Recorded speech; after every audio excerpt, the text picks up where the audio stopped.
Today's reading is titled, Hopping Off the Treadmill. One of the great French indictments of the North American culture of work goes something like this. Americans live to work. The French work to live. I find that to be wonderfully damning because there is nothing I relate to more than the desire to make busyness a balm for our frenetic lives. There is a sobering connection, however, between activity and the nature of work itself that we can discover from a 19th century experiment in punishment.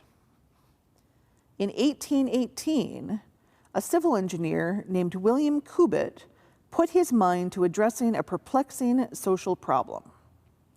Prisons, it seemed, were not places for deterring criminal activity, but for refining it. Younger offenders mixed with the more experienced and emerged from prison better skilled and more embedded in criminal ways.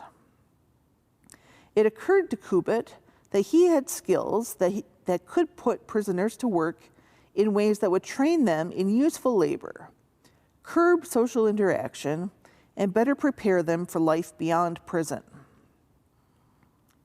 The son of a miller, he invented the treadmill,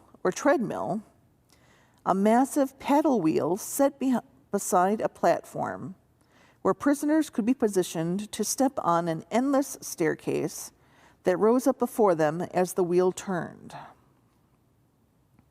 Sometimes the wheel they turned ground corn or pumped water, but in many prisons, the treadmill did nothing but keep the men walking for 6 to 10 hours a day.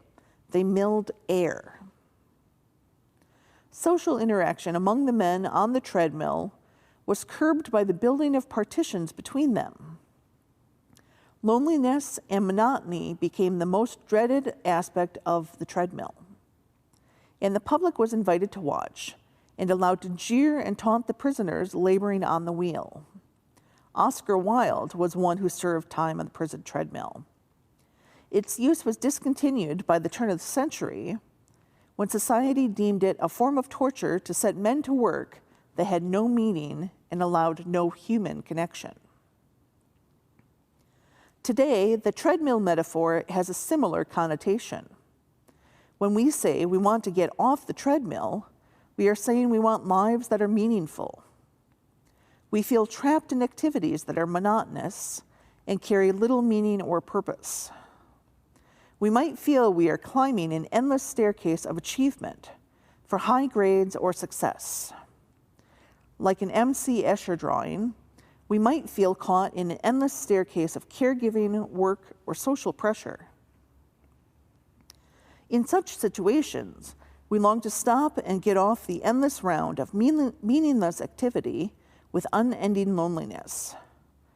Life reduced to buttoning and unbuttoning, punching in and punching out, heating up more chicken nuggets. Did I just hear the laundry wash cycle finish? What is it that is driving us, chasing us, propelling us to continue this unstoppable effort? What are we trying to reach or achieve? And what would it take to just stop? A shift in responsibilities, a lower set of expectations, or self-permission? A change of perspective? It's okay to get off the treadmill of meaningless work, even one that was productive for you at one time in your life. Even a daily practice of prayer that is life-giving can lose its meaning if it becomes a treadmill. Most of us are turning the wheel of obligation in our lives. People depend on us. Nothing ever stops. Regardless, we need a sober look at reality to stop pretending that there is unlimited energy or endless time to do what is meaningful, to attend to the values we cherish most, and stop the mindless pressures that we have placed on ourselves. Seriously, if we stopped, would we fall off? As Martin Luther said to Philip Melanchthon, "Philip, let's go fishing.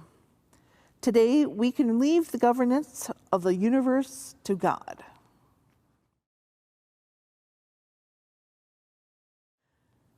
A blessing for slowing down. Blessed are we who thought we were self-made by the doing, by the accolades, by the accomplishments, and by the gold stars. We measured our worth by how tired we were every morning, how many special events we missed because of work, by how many times we answered, "How are you?" with "busy."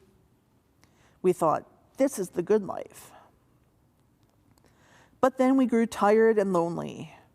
We felt the strain on our relationships and in our spiritual lives.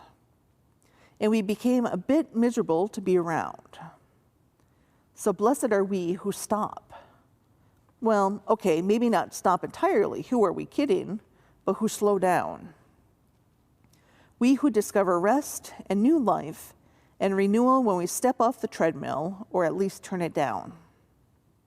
We who remember that the world keeps spinning without us, and thank God for that.